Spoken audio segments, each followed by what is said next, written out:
Jabatan Kastam Diraja Malaysia tumpaskan kartel dadah antarabangsa bernilai 5.2 bilion ringgit.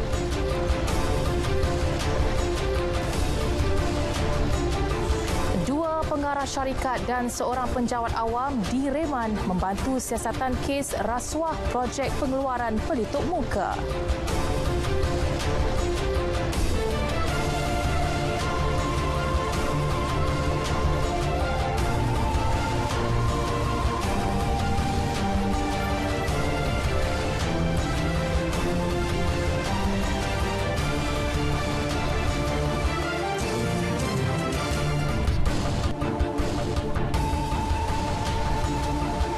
Assalamualaikum dan salam sejahtera. Berita wilayah 23 Mac 2021 bersama saya Sira Samri dan rakan juru bahasa isyarat Tan Libi.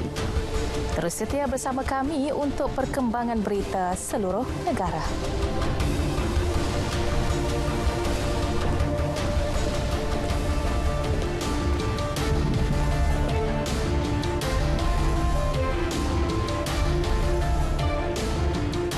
Saudara, seperti biasa kami bawakan kepada anda kemas kini berita seluruh negara secara langsung. Lintas langsung negeri hari ini kita mulakan dengan Terengganu Darul Iman bersama Muhammad Rashidi Muhammad Isa. Antara paparannya melalui pendekatan norma baharu, konsert Sonus Ekspresi Radio Malaysia Terengganu FM tahun ini akan disiarkan secara langsung menerusi platform Facebook.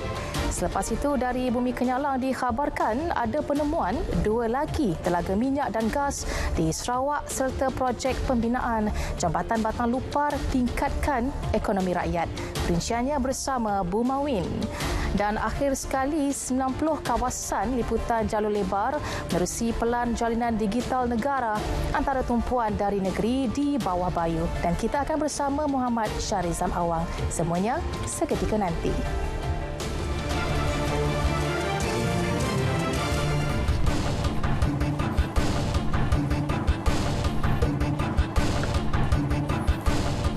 Kartel pengedaran dadah antarabangsa terbesar berjaya ditumpaskan Jabatan Kastam Diraja Malaysia JKDM membabitkan rampasan 16 tan pil Captagon dianggarkan bernilai 5.2 bilion ringgit.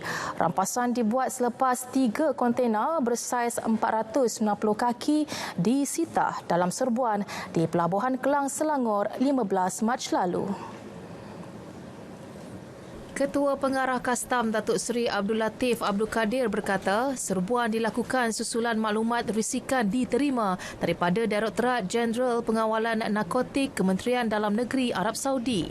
Sindiket itu dipercayai menjadikan Malaysia sebagai transit sebelum dadah dibawa ke negara ketiga. Hasil siasatan awal mendapati kontena-kontena tersebut tiba dari sebuah negara di Timur Tengah dan dipercayai untuk dihantar ke sebuah negara di Asia Timur. Rampasan 16 tan pil Captagon yang dianggarkan bernilai 5.2 bilion ringgit ini adalah merupakan rampasan dadah yang terbesar yang pernah direkodkan oleh JKDM setakat ini. Beliau berkata demikian dalam sidang media di cawangan narkotik Kastam di Kampung Jijan Nilai, Negeri Sembilan. Siasatan lanjut masih dijalankan dan kes disiasat mengikut Seksyen 39B-1-A Akta Dadah Berbahaya 1952 yang sabit kesalahan boleh dihukum gantung sampai mati. Seorang pemuda Muhammad Haris Farhad Omar, 23 tahun lemas, manakala rakan Muhammad Hibatullah Hakim Razak masih hilang dan dikuatiri lemas di Pantai Batu Layar, Kota Tinggi, Johor, kira-kira 11 pagi tadi. Ketika kejadian, kedua-dua mangsa dipercayai sedang mandi di pantai semasa air surut sebelum ditarik arus. Komander Operasi dari Balai Bomba dan Penyelamat BBP Sebanakov, penolong penguasa bomba Khairul Surfian Dahari menerusi kenyataan memaklumkan mayat Haris Farhad ditemui orang awam di celah batu 30 meter dari pantai. 19 anggota bersama 2 jentera, sebuah ambulans, unit bantuan perkhidmatan kecemasan EMRS serta sebuah bot aluminium dari BBP Punggai, Penawar dan Skudai digerakkan ke lokasi kejadian. Pasukan Keluaran Operasi Jabatan Bomber dan Penyelamat JBPM Negeri sedang giat menjalankan operasi mencari Hibatullah di sekitar lokasi. Trak polis membawa banduan dalam perjalanan ke penjara Kuala Krai, Kelantan terbabit kemalangan dengan sebuah motosikal menyebabkan penunggang motosikal maut dalam kejadian di Demit, Kota Baru, Kelantan pagi tadi. Ketua Polis Kelantan Datuk Syafiin Mahmad menjelaskan kejadian berlaku pada pukul 9.35 pagi ketika trak polis dari IPD Kota Baru membawa 29 orang kena tuduh OKT dalam perjalanan ke pusat tahanan di Kuala Krai. Apabila sampai di tempat kejadian, sebuah motosikal dari arah Kubang Kerian ke Demit telah melanggar belakang sebuah kereta menyebabkan mangsa tercampak ke laluan bertentangan sebelum dilanggar trak polis. Jadi seorang pemuda Melayu berumur dalam 20 tahun telah meninggal di tempat kejadian yang mana motosikal ni termasuk di bawah Black Maria tu. Dan akibatnya motosikal dan juga Black Maria kita terbakar. Namun begitu pemandu dan juga anggota bertugas serta kesemua tahanan 29 orang itu dapat diselamatkan. Siasatan akan dijalankan di bawah Seksyen 41 Akta Pengangkutan Jalan dan pihaknya memohon kepada orang ramai yang menyaksikan kejadian tampil membantu pihak polis. Dua pengarah syarikat dan seorang penjawat awam direman bagi membantu siasatan kes rasuah membabitkan projek pengeluaran pelitup muka bernilai RM9 juta. Kesemua mereka berusia 49 dan 51 tahun ditahan di pejabat mereka di Selangor, manakala penjawat awam yang berusia 59 tahun itu ditahan di pejabatnya di Kuala Terengganu. Perintah reman selama 7 hari bermula hari ini sehingga 29 Mac 2021 telah dikeluarkan oleh penolong pendaftar Mahkamah Kuala Terengganu Wan Azianti Abdul Saleh selepas mendapat permohonan daripada Suruhanjaya Pencegahan Rasuah Malaysia SPRM. Dua pengarah tersebut disyaki telah memberi rasuah kepada penjawat awam tersebut sebagai balasan mencadangkan pelaburan dalam usaha sama dengan syarikat mereka untuk pengeluaran produk pelitup muka. Seorang pengarah syarikat dihadap ke Mahkamah Session Seremban hari ini atas pertuduhan memberi rasuah sebanyak RM100,000 kepada penguatkuasa Kementerian Perdagangan Dalam Negeri dan Hal Ehwal Pengguna KPDN HEP Negeri Sembilan tahun lalu. Tertuduh Wong Yen Fat, 49 tahun, bagaimanapun mengaku tidak bersalah di hadapan Hakim Datin Suri Tabudin selepas kertas pertuduhan dibacakan. Mengikut pertuduhan, tertuduh telah secara rasuah memberi wang tunai RM100,000 kepada seorang penolong pegawai penguatkuasa dan seorang pegawai penguatkuasa KPDN HEP Negeri Sembilan yang bertugas di unit kawalan bekalan Seksyen Penguatkuasa sebagai dorongan untuk tidak mengambil tindakan terhadap semua pemilik syarikat yang melakukan kesalahan di bawah Akta Cap Dagangan 2019. Perbuatan itu dilakukan pada 4 Februari 2020 di sebuah restoran di Seremban 2. Berikutan itu, tertuduh telah melakukan kesalahan mengikut Seksyen 17(B Akta Suruhanjaya Pencegahan Rasuah Malaysia 2009 yang boleh dihukum mengikut Seksyen 24(1) Akta yang sama. Sabit kesalahan boleh dihukum penjara maksimum 20 tahun dan denda tidak kurang 5 kali ganda jumlah atau nilai suapan mengikut mana-mana yang lebih tinggi. Hakim menetapkan jaminan RM20,000 dengan syarat tambahan tertuduh perlu menyerahkan pasport kepada mahkamah serta melapor diri di Pejabat SPRM Negeri Sembilan setiap bulan. Mahkamah menetapkan sebutan semula kes 23 April depan. Baik di Mahkamah Tinggi Kuala Lumpur, rayuan bekas Ketua Setiausaha Kementerian Kemajuan Luar Bandar dan Wilayah Datuk Muhammad Arif Abdul Rahman untuk mengetepikan hukuman penjara 3 tahun dan denda RM3 juta terhadapnya kerana kesalahan rasuah ditolak. Keputusan oleh Pusuruhanjaya Kehakiman Datuk Aslam Zainuddin itu sekaligus mengekalkan sabitan dan hukuman terdahulu oleh Mahkamah Session pada 14 November 2018. Datuk Aslam turut mengekalkan hukuman penjara 5 tahun dan denda 9.6 juta ringgit terhadap anak Datuk Muhammad Arif iaitu Ahmad Zukhairi oleh mahkamah sama atas pertuduhan meminta dan menerima suapan wang tunai. Dalam penghakimannya, Datuk Aslam berkata Mahkamah Session tidak terkhilaf dalam membuat keputusan tersebut. Mahkamah Session juga membuat keputusan tepat mengenai pembuktian elemen kesalahan, meminta dan menerima suapan terhadap Zukhairi. Bagaimanapun, mahkamah membenarkan permohonan kedua-dua tertuduh untuk menangguhkan pelaksanaan hukuman penjara dan denda sementara menunggu proses rayuan di Mahkamah Rayuan.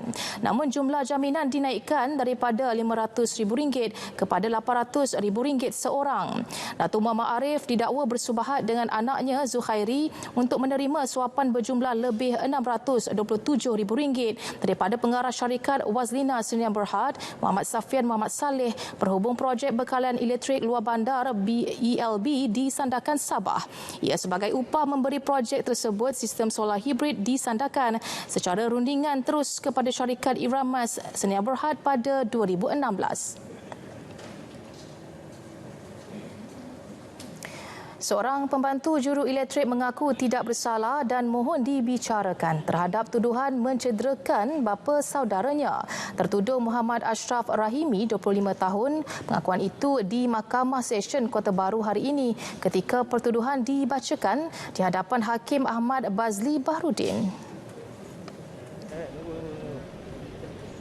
Mengikut pertuduhan, tertuduh dengan sengaja menyebabkan kecederaan parah terhadap Muhammad Nur Deraman, 44 tahun dengan menggunakan sebilah parang dalam kejadian di Kampung Membatu, Kok Lanas 21 Februari lalu. Tertuduh didakwa mengikut Seksyen 326 Kanun Kesesaan dan boleh dihukum mengikut Seksyen sama dan dibaca bersama Seksyen 326A Kanun Kesesaan dengan kuasa pendakwa raya. Sabit kesalahan, tertuduh boleh dipenjara sehingga 20 tahun. Pendakwaan dilakukan oleh Timbalan Pendakwa Raya Muhammad Faizuan Sulaiman dan tertuduh diwakili Peguam Ilyas Muhammad Nur. Terdahulu, Faizuan memohon supaya tiada jaminan ditawarkan memandangkan kediaman keluarga tertuduh jaraknya hanya 7 km selain dikuatiri tertuduh boleh mengganggu saksi. Ilyas bagaimanapun memohon jaminan minimum ditawarkan kerana tertuduh perlu menyara kedua ibu bapanya dan memberi jaminan anak guamnya tidak mengganggu mangsa dan saksi. Mahkamah tidak menawarkan jaminan dan menetapkan 3 Mei untuk tarikh sebutan semula kes. Segelintir masyarakat di Labuan mengalami kesukaran atau tidak dapat melakukan pendaftaran vaksin COVID-19 melalui aplikasi MySejahtera. Menanganinya, Jawatankuasa Pengurusan Bencana Daerah JPB di Labuan mengambil langkah proaktif dengan melancarkan satu inisiatif untuk membantu kelancaran pendaftaran. Wartawan Muhammad Izwandi Jaludin ada perinciannya. Pengerusi JPBD Ridwan Muhammad Ismail memaklumkan sekitar 30% daripada 103,000 penduduk di pulau ini telah mendaftar untuk program imunisasi COVID-19 kebangsaan. Bagi yang bermasalah untuk mendaftar, menurutnya perlu ada alternatif lain. Jadi kita mengambil inisiatif atas inisiatif Jabatan Kesihatan Negeri di bawah tim ICT. Jabatan Kesihatan Negeri telah pun membuat satu inovasi yang mana kita create satu lagi channel ataupun satu lagi kaedah pendaftaran di Labuan menggunakan QR code ataupun barcode lah. Promosi melalui kaedah ini disebarkan melalui premis-premis perniagaan di sekitar Labuan, pejabat-pejabat agensi kerajaan dan swasta serta melalui pengerusi Majlis Perwakilan Penduduk MPP dan pengerusi Jawatankuasa Pembangunan dan Keselamatan Kampung JPKK. Menjelaskan penggunaan prosedur pendaftaran ini, beliau berkata tidak akan ada isu pendaftaran bertindih kerana pengarah Jawatan Kesihatan Negeri akan mengetuai Jawatankuasa ini untuk membuat simakan silang. Dan tidak ada isu dari segi double pendaftaran lah. Pasal lepas kita dapatkan daripada QR code, pengarah kesihatan sendiri akan mengetuai Jawatankuasa untuk membuat semakan silang, cross-checking untuk keseluruhan supaya tidak ada pertindihan dari segi pendaftaran MySejahtera dan juga pendaftaran QR code yang akan kita adakan di Labuan.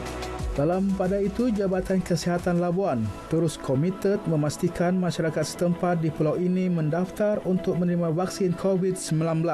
Jabatan Kesihatan juga telah mengagihkan borang pendaftaran secara manual kepada pemimpin masyarakat untuk membantu penduduk mendaftar, terutama golongan warga emas yang tidak mempunyai kemudahan telefon bimbit.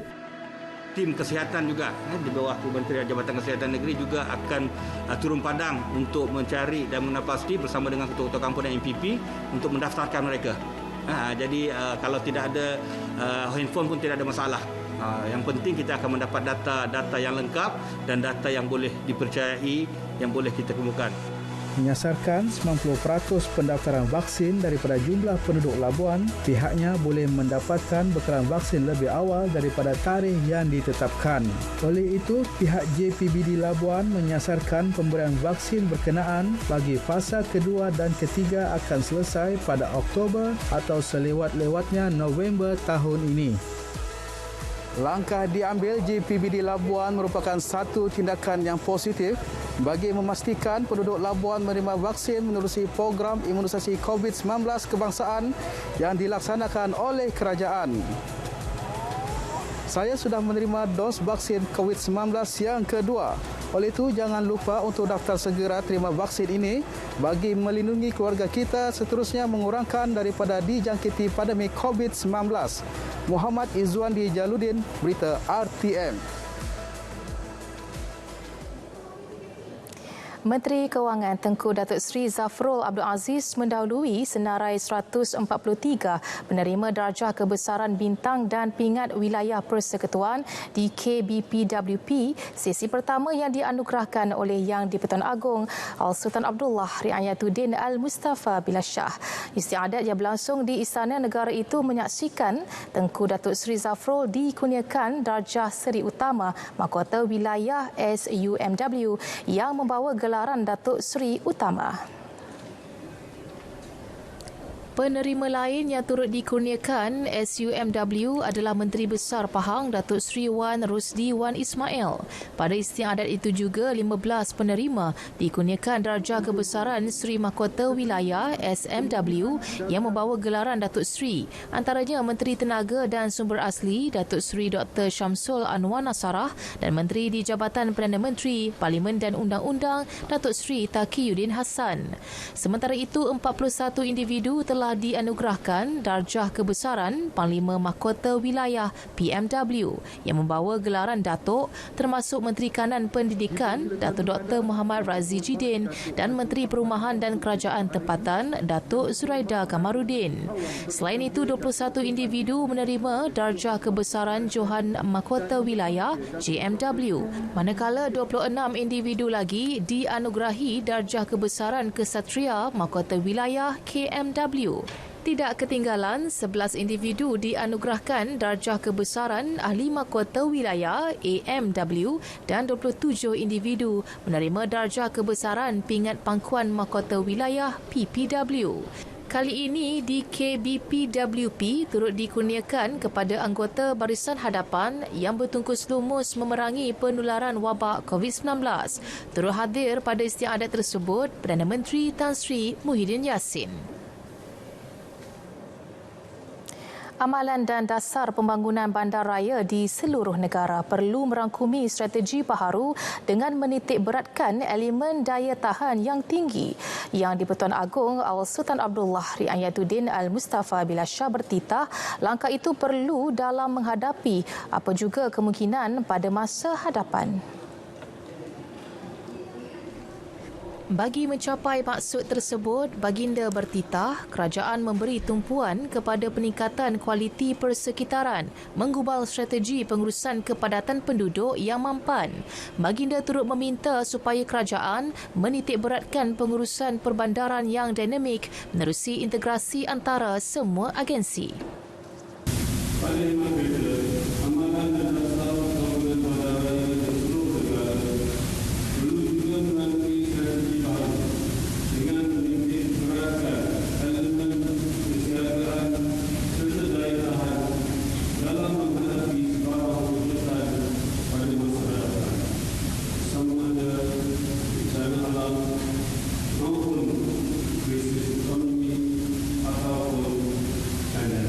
Al-Sultan Abdullah bertitah demikian pada istiadat penghuniaan darjah kebesaran, bintang dan pingat sempena Hari Wilayah Persekutuan di Istana Negara.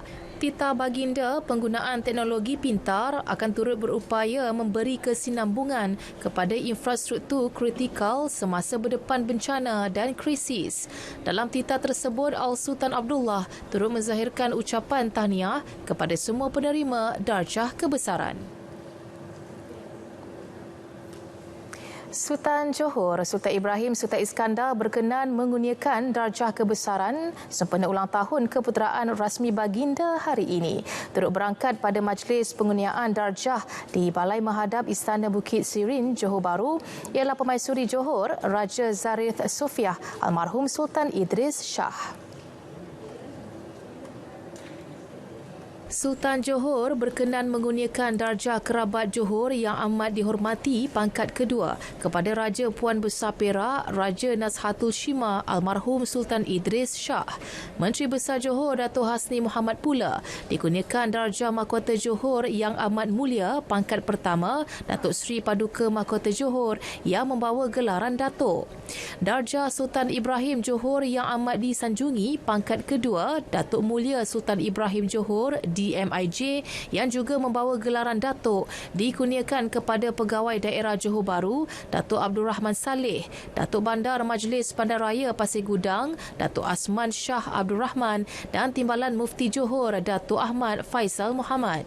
Sementara itu, 5 penerima dikurniakan darjah Sultan Ibrahim Johor yang amat disanjungi pangkat ketiga, Setia Mulia Sultan Ibrahim Johor SIJ.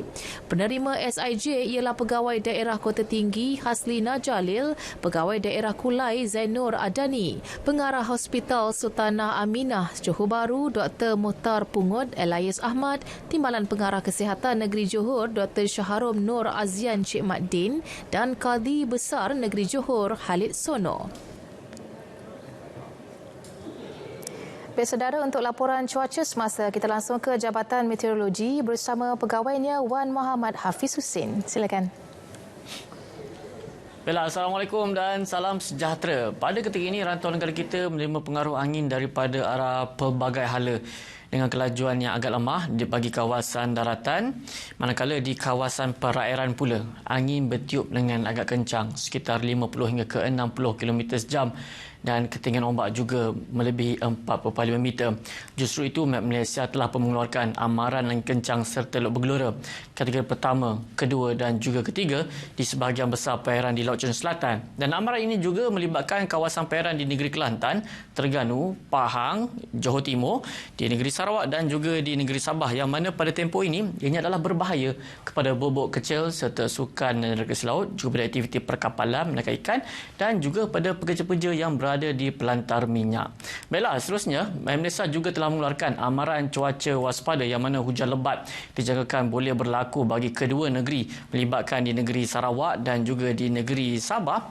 Di negeri Sarawak, bahagian yang terlibat adalah di bahagian Kuching, Serian, Samarahan, Seri Aman, Betong, Sarike, Sibu, Mukah dan juga di bahagian Kapit. Manakala di negeri Sarawak pun melibatkan bahagian Tawau dan amaran ini berkuat kuasa sehingga ke hari ini.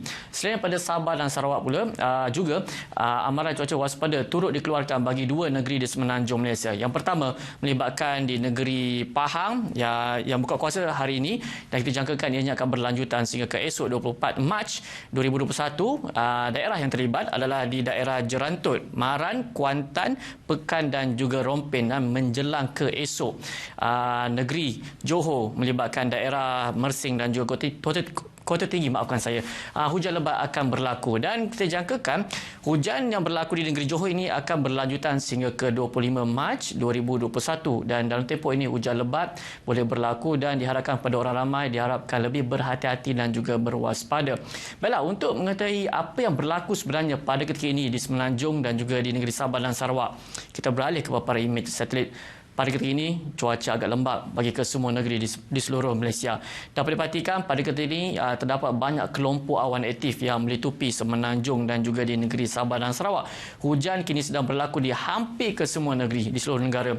Namun hujan yang lebat lebih tertumpu di bahagian pedalaman Semenanjung Malaysia, melibatkan di negeri Kedah, di negeri Perak, di negeri Pahang dan juga di bahagian pedalaman di negeri Selangor, begitu juga di bahagian pedalaman di negeri Sarawak. Dan hujan ini kita jangkakan boleh berlanjutan sehingga ke malam nanti. Dan bagi anda untuk mendapatkan informasi yang lebih terkini, anda boleh layari laman sesawang kami di www.met.gov.my ataupun muat turun aplikasi My Cuaca ataupun boleh layari Facebook, Instagram dan juga Twitter. Baiklah, sebelum pisah, kita lihat ramalan cuaca bagi bandar-bandar utama di seluruh Malaysia. Sekian pada Met Malaysia, saya Wan Hafiz. Assalamualaikum dan salam sejahtera.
Saudara, bersedia di Terengganu, Muhammad Rashidi Muhammad Isa yang akan membawa laporan komitmen syarikat air Terengganu 1 untuk memastikan bekalan di negeri itu tidak terganggu.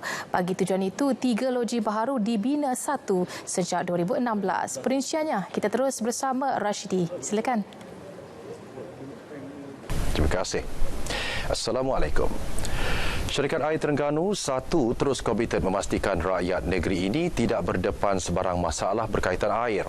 Ke arah itu, 1 telah membina 3 loji baharu sejak 2016 yang mampu memberi tambahan air untuk dibekalkan kepada 180,000 rumah.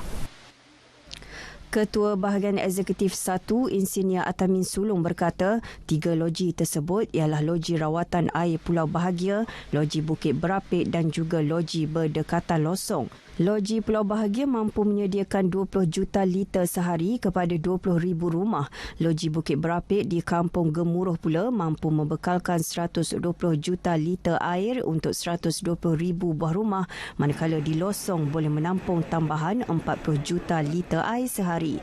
Kesemua loji terbabit dijangka beroperasi sebelum Aidilfitri ini mampu menyelesaikan masalah tekanan air rendah khususnya di kawasan Kuala Terengganu, Kuala Nerus dan Marang. Manakala loji kita di Bukit Berapit dan di Losong, insya-Allah menjelang Hari Raya, kita akan keluarkan separuh daripada kapasiti masing-masing untuk menampung bekalan pada Hari Raya. Manakala loji-loji lama kita yang ada sekarang di Kepun 1, Kepun 2, di Losong, loji-loji ini apabila kita guna loji baru, kita akan mula membuat proses membaik pulih dan meningkatkan dia punya fasiliti dan menukar peralatan-peralatan yang baru kepada loji-loji yang lama ini. Beliau ditemui selepas membuat tinjauan di loji rawatan air Pulau Bahagia Kuala Terengganu. Awal Mac lalu, 40,200 akaun pengguna air terjejas akibat masalah teknikal yang berlaku di loji Kepun 1 Serada Kuala Terengganu. Usahawan berskala kecil disaran memanfaatkan bantuan disediakan kerajaan dengan memohon skim pembiayaan informal SPIN yang disediakan Tekun Nasional. Tambahan RM50 juta menerusi program strategik memperkasa rakyat dan ekonomi. Pemerkasa dapat membantu usahawan terjejas akibat pandemik COVID-19 untuk meneruskan perniagaan mereka. Pengerusi Tekun Nasional Syahrizu Kirnai Abdul Kadir berkata sehingga 15 Mac lalu SPIN merekodkan permohonan 561 usahawan mikro dengan pembiayaan berjumlah 2.455 juta ringgit di seluruh negara. Pinjaman mudah ini juga disediakan untuk mereka yang tidak berdaftar dengan Suruhanjaya Syarikat Malaysia SSM menerusi pembiayaan maksimum RM5,000 dan tempoh bayaran balik selama 3 tahun. Jadi maknanya kalau kita kata peruntukan SPIN ni 50 juta, makna banyak lagi duit ni. Jadi kita minta kepada mana-mana usahawan atau peniaga kecil, pasar malam ke ataupun peniaga-peniaga warung di tepi jalan supaya pohon SPIN ni. Satu pembiayaan yang cukup mudah. Apa-apa perniagaan sekalipun dengan syarat, dua syarat. Satu, perniagaan yang tak bercanggah dengan syariat. Yang kedua, perniagaan yang tak bertentangan dengan undang-undang negara. Boleh pun. Beliau yang juga ahli Parlimen Setiu ditemui pemberita pada program kaunter aduan rakyat di Mengabang Teliput Batu Rakit, Kuala Nerus. Menerusi pemerkasa, kerajaan memperuntukkan RM60 juta kepada Tekun Nasional bagi 3 pembiayaan iaitu SPIN, Mobilepreneur dan Postpreneur. Konsert Sonus Ekspresi Radio Terengganu FM tahun ini yang disiarkan secara langsung menerusi Facebook rasmi stesen berkenaan berlangsung meriah. Konsert menampilkan artis lokal Terengganu itu dihoskan penyampai Ju dan Sidi diiringi kombo RTM Negeri. Penerbit program Noraini Sulong berkata Sonus Ekspresi adalah inisiatif Terengganu FM untuk memberi hiburan secara terus kepada peminat yang sentiasa menyokong walaupun dalam tempoh Perintah Kawalan Pergerakan Pemulihan PKPP. Selain dihiburkan penyanyi lokal Terengganu, segmen interaktif soalan kuis Terengganu FM dengan tawaran hadiah dan dijawab menerusi laman komen Facebook juga menarik perhatian penonton. Program berdurasi selama sejam setengah itu mendapat lebih 560 share dan hampir 700 komen. Secara keseluruhan sebenarnya kami tidak jangka untuk melakukan program sebegini walaupun dalam keadaan tidak ada penonton, tetapi sambutan yang sangat memerangsangkan dan juga yang utama adalah kerjasama daripada kaki tangan Jabatan Penyiaran sendiri yang telah memudahkan cara untuk melakukan dan juga melaksanakan program Sonus Ekspresi Live ini.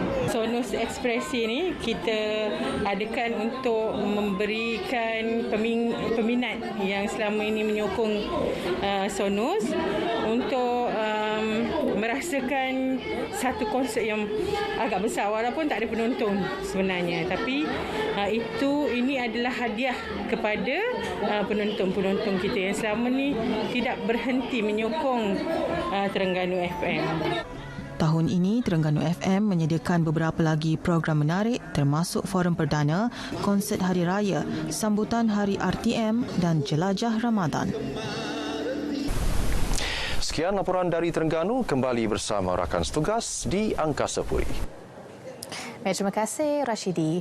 Seterusnya kita ke Sarawak. Antara tumpuan utama dari Bumi Kenyalang petang ini penemuan 2 lagi telaga minyak dan gas di Sarawak serta projek pembinaan Jabatan Batang Lupar tingkatkan ekonomi rakyat. Laporan lanjut bersama Bu Mawin. Bu Ma.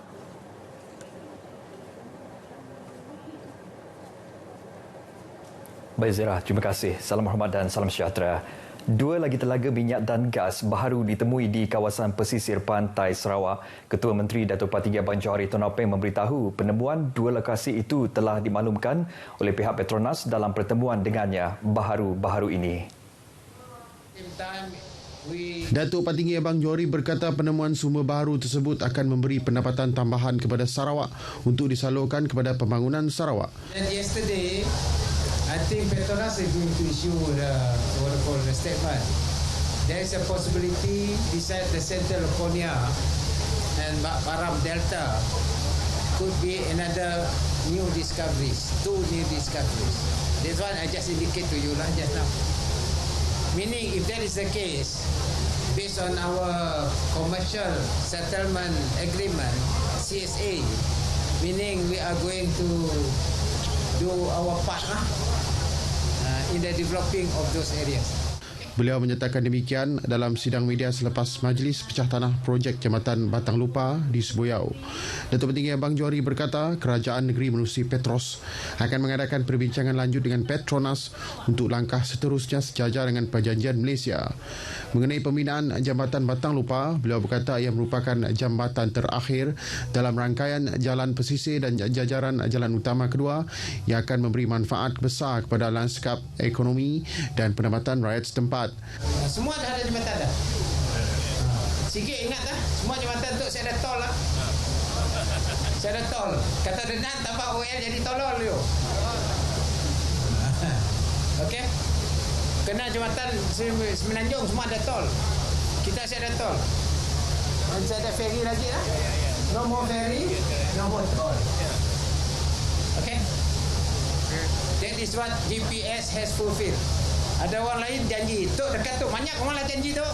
Jambatan Batang Lupa sepanjang 4.8 km itu dijangka siap dalam tempoh 4 tahun, dibiayai sepenuhnya oleh Kerajaan Sarawak dengan kos kira-kira 848 juta ringgit.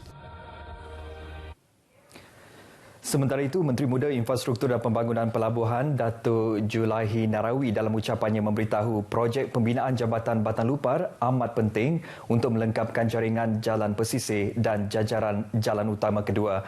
Apabila siap kelak, rakyat di kawasan sekitar akan menikmati limpahan pembangunan, seterusnya dapat meningkatkan sosioekonomi mereka. Jelasnya projek itu juga merupakan salah satu antara 13 buah jambatan yang dibiayai sepenuhnya kerajaan negeri yang melintasi kawasan luar bandar di Sarawak. Ini secara tidak langsung dapat menyumbang kepada pembangunan kawasan luar bandar. Terdahulu berucap dalam majlis sama, Ahli Parlimen Batang Lupa Datuk Seri Rohani Abdul Karim berkata, pembinaan jambatan itu membuktikan keprihatinan kerajaan negeri terhadap rakyat selain ia akan menjadi jambatan ikonik yang menjadi kebanggaan rakyat Sarawak. Baik, dalam pada itu penduduk yang ditemui amat teruja dengan pembinaan Jambatan Batang Lupar yang menghubungkan kawasan Sebuyau dan Meludam.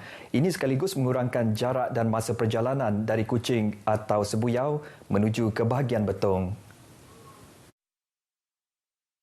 Antara ujar dan impian penduduk-penduduk di kawasan Sebuyau ini telah menjadi kenyataan pada hari ini, maka kita amat gembira kerana jambatan ini akan dibina dengan ada siapnya nanti, maka untuk memudahkan perhubungan dari jambatan dari Sebuyau hingga ke Meludam. Saya sangat puas hatilah itu kerajaan Sarawak ada buat itu jambatan itu di kawasan Sebuyau lah. Itu atau jambatan ini sudah siap, memang boleh maju dari tempatan Sebuyau lagi lah. Harap itu jambatan akan jalan, projek jalan cepat semungkin lah.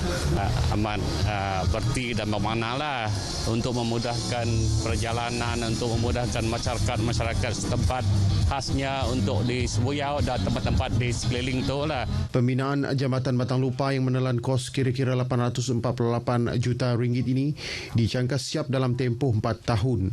Apabila siap, Jambatan Batang Lupa akan menjadi antara terpanjang di Malaysia, merentasi sungai dengan panjang kira-kira 7 km dari Triso di Meludam ke Sebuyau. Desa Bina Diri DBD Kuching disaran menjalin lebih banyak kerjasama strategik dengan pelbagai agensi kerajaan agar penghuninya dapat dilengkapi dengan pengetahuan dan kemahiran untuk berdikari. Menteri Kebajikan Kesejahteraan Komuniti, Wanita, Keluarga dan Pembangunan Kanak-kanak, Datuk Seri Fatimah Abdullah berkata, ia penting bagi melatih penghuninya seterusnya dapat diintegrasi semula ke dalam masyarakat. Jelasnya antara agensi itu termasuklah Jabatan Pertanian yang boleh memberi kemahiran dalam bidang pertanian seperti kaedah tanaman hidroponik yang boleh memberi manfaat kepada penghuni selepas keluar dari institusi kebajikan itu. Datuk Seri Fatimah menyatakan demikian bersempena lawatannya ke Desa Bina Diri Kuching dekat Kota Samarahan. DBD Kuching mempunyai 29 penghuni membabitkan pelbagai latar belakang kaum, umur dan jenis penyakit mental. Beliau sebelum itu turut meninjau fasiliti DBD bagi kegunaan penghuni.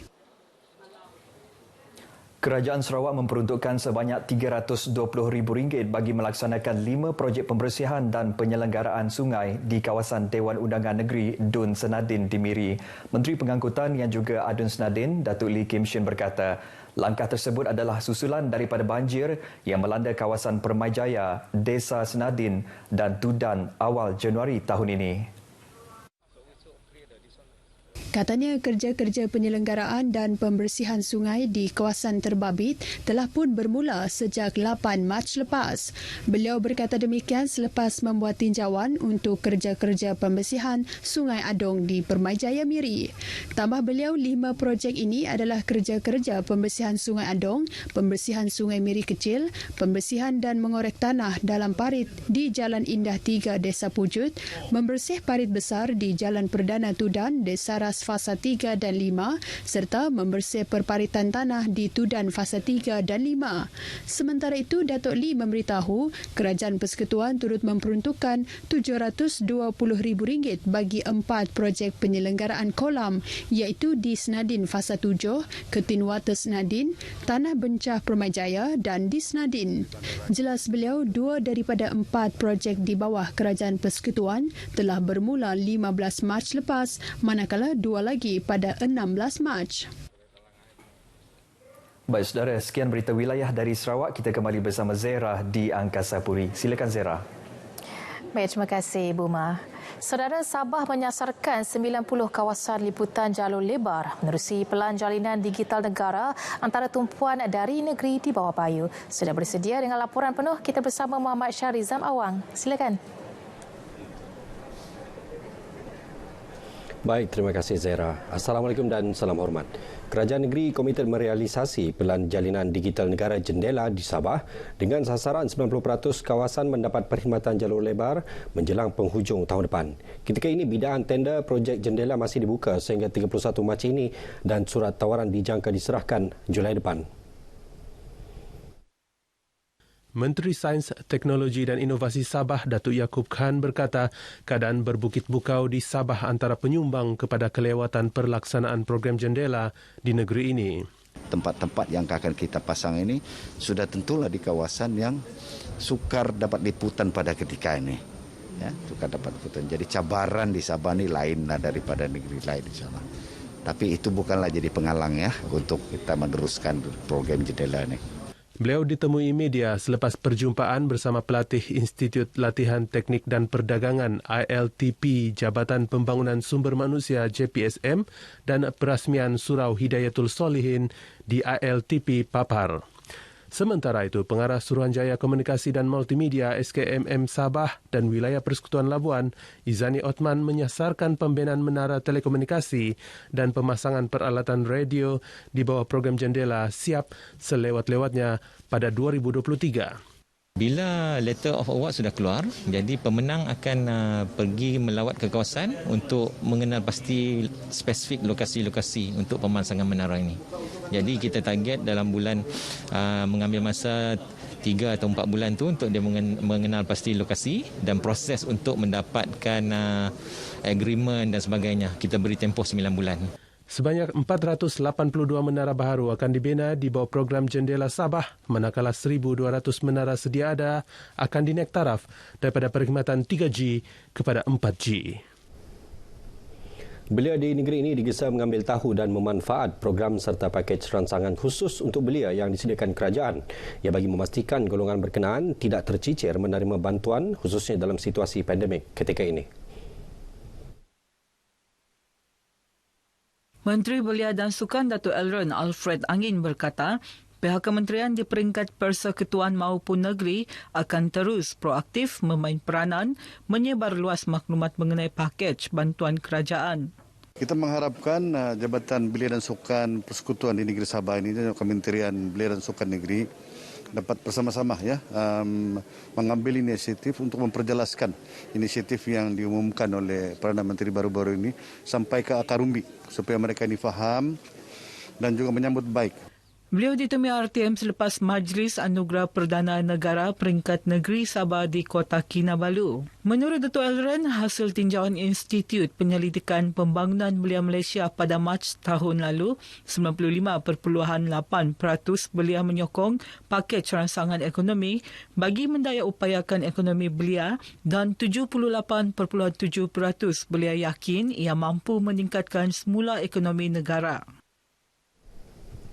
Dalam perkembangan lain, Kementerian Belia dan Sukan Sabah KBSS sedang melaksana program kayuhan bimbingan etika dan keselamatan dalam usaha menyebar luas kepentingan pembudayaan norma baharu dalam kehidupan seharian. Program melibatkan 8 daerah itu bermula di Tuaran, disusuli daerah-daerah lain seperti Kudat, Lahadatu, Tawau, Telupit dan Papar.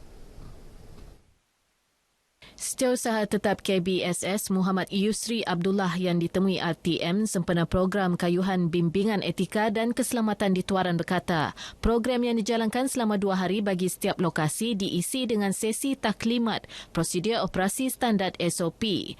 Peserta terdiri kalangan peminat aktiviti berbasikal yang turut diberi penerangan mengenai kepentingan berbasikal secara selamat serta maklumat berkaitan kepentingan mendapatkan vaksin COVID-19. Kita mewar-warkan kepada masyarakat untuk mendaftar vaksinasi ini.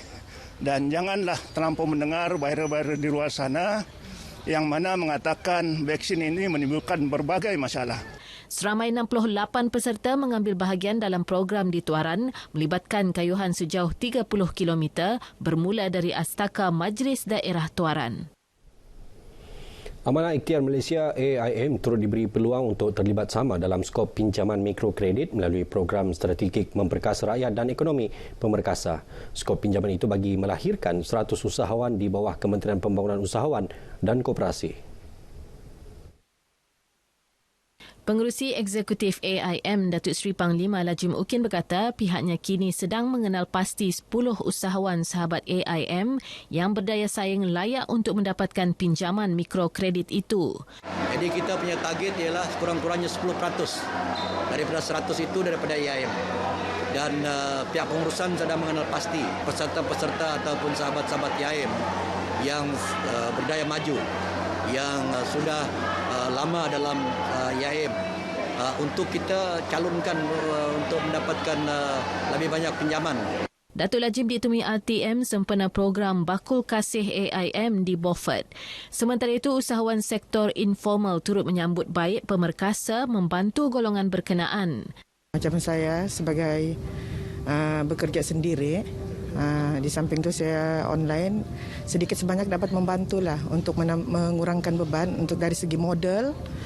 Walaupun tidak sepenuhnya, tetapi sekurang-kurangnya saya mendapat sedikit ikhtiar untuk menambahkan income. Saya yakin dengan apa yang kerajaan war-warkan itu dapat membantu kami sebagai usahawan kecil-kecilan untuk meningkatkan pendapatan dan seterusnya.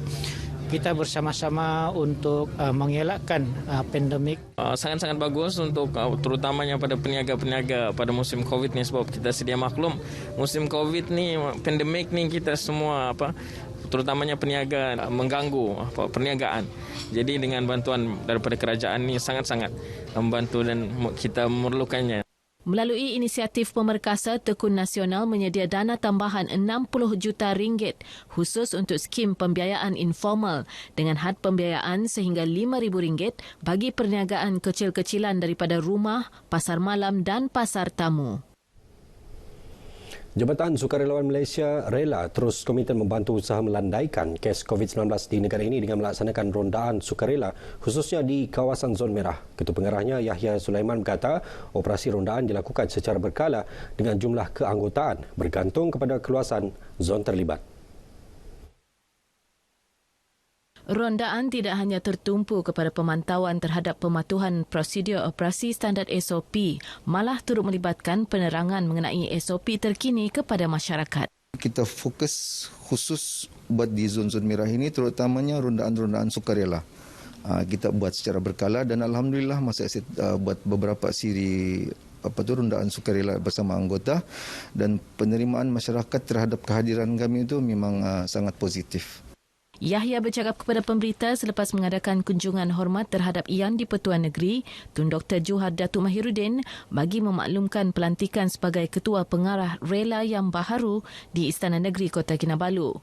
Anggota rela antara petugas barisan hadapan terlibat dalam penguatkuasaan sekatan jalan raya, rondaan pemantauan pematuhan SOP di kawasan perumahan dan tumpuan ramai. Selain terlibat dalam aspek kawalan keselamatan di pusat vaksinasi COVID-19 dan penghantaran sumbangan barangan keperluan daripada Jabatan Kebajikan Masyarakat kepada golongan memerlukan. Baik, paparan tadi mengakhiri berita dari Sabah untuk petang ini. Daftar diri untuk vaksinasi COVID-19 melalui medium yang betul seperti MySejahtera. Lindung diri, lindung semua. Kembali bersama Zera Zamri di Angkasa Puri. Zera, silakan. Terima kasih Syarizam. Berita wilayah berehat seketika.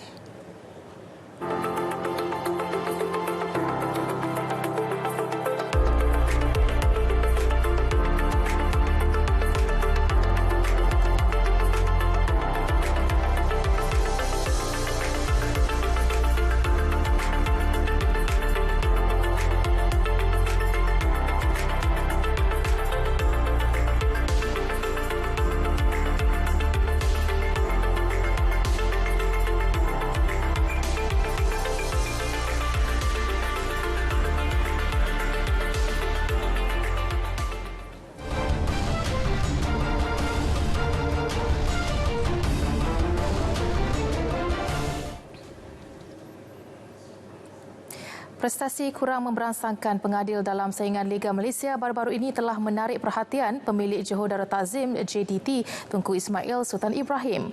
Menerusi laman media sosial Instagram story miliknya, Tunku Ismail menggesa agar pengendali Liga M, Liga Bola Sepak Malaysia MFL dan Persatuan Bola Sepak Malaysia FAM mempertimbangkan penggunaan video bantuan pengadil atau VAR. Saranan Tunku Ismail dibuat susulan pengadil perlawanan antara Perak menentang JDT Nur Azril Baharudin dilihat membuat beberapa keputusan yang kontroversi pada aksi di Ipoh Ahad lalu.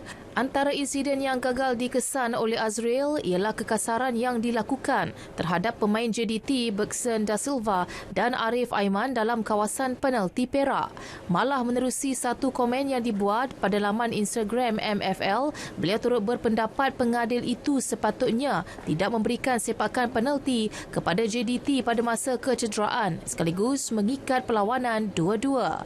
Teknologi VAR telah digunakan di negara bola sepak maju seperti Eropah, malah ia juga telah digunakan dalam saingan Thai League One sejak musim 2020. Selain itu, saingan J-League juga sudah mula menggunakan teknologi yang sama bagi meningkatkan lagi kualiti pengadilan di negara tersebut. Sementara itu, Persatuan Bola Sepak Malaysia FAM akan meneliti prestasi pengadil yang terlibat dalam perlawanan kontroversi ini. Pengerusi Jawatankuasa Pengadil FAM Datuk S. Sivasundaram yang baru dilantik ke jawatan itu berkata beliau akan meneliti isu berkenaan secepat mungkin. Timbalan Presiden FAM itu juga mengakui beliau bagaimanapun perlu membentuk jawatankuasa dalam tempoh beberapa hari lagi. Sebaik mendapat laporan, tindakan akan diambil menurut peraturan Konfederasi Bola Sepak Asia dan Persekutuan Bola Sepak Antarabangsa. Minggu lepas, FAM menggantung pengadil Muhammad Fairuzi Mat Desa selama 2 minggu selepas gagal mengesan perbuatan pemain PJ City FC Ahmad Khairil Anwar menjatuhkan diri dalam kotak penalti ketika menentang Melaka United pada 10 Mac. Kejohanan Remaja La Liga 2021 bakal menyajikan kelainan dalam memberi pendedahan gaya bola sepak Sepanyol kepada pelajar sekolah. Kejohanan julung kali anjuran Badan Liga Bola Sepak Sepanyol La Liga itu terbuka kepada pelajar yang berumur 8 hingga 14 tahun. Pengarah bahagian sukan, kokurikulum dan kesenian Kementerian Pendidikan Malaysia Zainal Abbas menyambut baik penganjuran berkenaan. Namun beliau menegaskan kejohanan berkenaan masih perlu mendapat lampu hijau daripada kerajaan susulan situasi COVID-19 yang masih belum reda. Dan kita harapkan mungkin dalam kuarter ketiga tournament ini jika dibenarkan dapat dilangsungkan dan para pelajar dapat terlibat dengan lebih aktif dalam aktiviti sukan. So it's the Spanish style of football lah. Corak permainan daripada Spain itu diperkenalkan melalui Junior Football Academy itu. Jadi pertandingan ini juga akan terbuka kepada pelajar-pelajar daripada negeri-negeri lain kalau dibenarkan nanti merentas negeri untuk turut sama menyertai pertandingan ini. Setiap peserta akan menerima sijil penyertaan yang diiktiraf oleh Kementerian Pendidikan dan La Liga. Majlis perasmian kejohanan berkenaan turut dihadiri kerabat di Raja Selangor, Tengku Datuk Hishamuddin Zaizi Tengku Azman Shah Al-Haj, Wakil La Liga dari Spain Giorgio Rossi serta Wakil Kedutaan Sepanyol di Malaysia. Saudara, sekalipun dikelilingi laut, penduduk Pulau Langkawi tidak melepaskan peluang untuk menternak udang kara air tawar menerusi projek Lobster Air Tawar LAT. Usaha berterusan Lembaga Pembangunan Langkawi LADA itu jelas terarah untuk membantu warga Langkawi bergelar usahawan. Wartawan Muhammad Najib Mashhur berpeluang menyaksikan manfaat disalurkan kepada mereka bagi meneruskan usaha memajukan sosioekonomi penduduk Langkawi. Kerjasama LADA dengan syarikat DXN Agrotech Sdn Bhd ini antara sebahagian inisiatif di bawah strategi pembukaan peluang baharu Pelan Hala Tuju Ekonomi Langkawi @HELAK. Menurut Ketua Pegawai Eksekutif LADA, Dr. Hezri Adnan, sektor perikanan telah dikenal pasti sebagai cabang ekonomi baharu menjadi salah satu sumber pendapatan sampingan yang bakal menjana pendapatan penduduk tempatan dalam jangka masa panjang. Memperkenalkan penerima-penerima bantuan ini dengan teknologi ataupun ilmu ataupun kemahiran penternakan udang air tawar, dan pada masa yang sama dengan kebolehan ataupun kemahiran pihak DXN sendiri dalam pemasaran. Kita harap peserta-peserta ini juga akan belajar sikit sebanyak tentang kaedah-kaedah untuk memasarkan produk-produk mereka kelak satu hari. Penularan COVID-19 serta pelaksanaan Perintah Kawalan Pergerakan PKP turut menjadi titik tolak untuk idea projek rintis ini selepas sektor pelancongan teruk terjejas sejak pertengahan tahun lalu. Projek rintis LAT ini melibatkan 23 individu terpilih daripada pemain industri dan komuniti Langkawi daripada kumpulan pemandu teksi, pemandu pelancong dan asnaf. Kita dah ada 40 pekerja full time yang bekerja dengan DXN Agrotech sekarang ni di Pulau Langkawi. Jadi anak Langkawi, orang Langkawi semua. Jadi itu dah secara langsung yang kita dah membantu mana yang kita boleh. Anak-anak tempatan Langkawi ni kita ambil sebagai pekerja yang ada 40 orang. Sebagai permulaan, setiap peserta menerima bantuan sebanyak RM2,000 dalam bentuk set pemeliharaan udang karang air tawar yang mempunyai 500 anak benih udang. Macam saya tadi, saya penggiat seni, saya seorang pemuzik, saya seorang pengurus acara. Tapi kita belajar yang di luar bidang kita sesuai dengan tekanan kehidupan yang sekarang ni lah, COVID-19 ni. Jadi sedikit sebanyak memberi orang kata apa, pengalaman baru, insyaAllah, dan kita cuba buat yang terbaik untuk menjana ekonomi tempatan. Hasil ternakan dapat dinikmati dalam tempoh antara 4 hingga 6 bulan setelah udang mencapai kepanjangan sekurang-kurangnya 7 cm. Muhammad Najib Mashhur, Berita RTM. Dengan sistem aplikasi MES 999, bantuan kecemasan kini lebih mudah. SafeMe 999 Polis menghubungkan seluruh rakyat Malaysia kepada pihak polis. SafeMe 999 Deaf untuk golongan kurang upaya pendengaran dan pertuturan. Dan SafeMe 999 Blind untuk golongan kurang upaya penglihatan. Muat turun secara percuma melalui telefon pintar anda. MES dan aplikasi 999 memudahkan panggilan kecemasan. Baik, saudara, berita wilayah berakhir di sini. Terus berwaspada kerana COVID-19 masih berada dalam komuniti kita. Sentiasa patuh SOP dan amalkan norma baharu. Pastikan juga anda mengimbas kod MySejahtera di setiap premis yang anda kunjungi. Saya Zehra Zamri. Dengan itu, Assalamualaikum dan salam sejahtera.